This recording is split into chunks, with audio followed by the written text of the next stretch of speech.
5 வரைக்கும் என் லட்சுமி தேவனாதி கர்த்தாவே இரவும் பகலும் உம்மை நோக்கி இரவும் பகலும் உம்மை நோக்கி கொண்டிருக்கிறேன். என் நன்மைக்கு உங்கள் சமூகத்தில் வருவதாக என் சமூகத்தில் வருவதாக என் போக்குதலை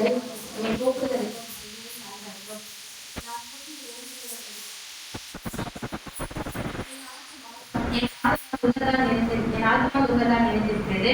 என் ஜீவன் பாதாளத்திற்கு சமீபமாய் வந்திருக்கிறது. குழியில் இறங்கியவர்களுக்கு நான் குழியில்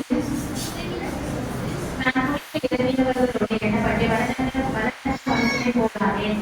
வளர்ந்தவர்களிடையே ஒருவரை போட்டு ஒரு நெகிழப்படுகிறேன்.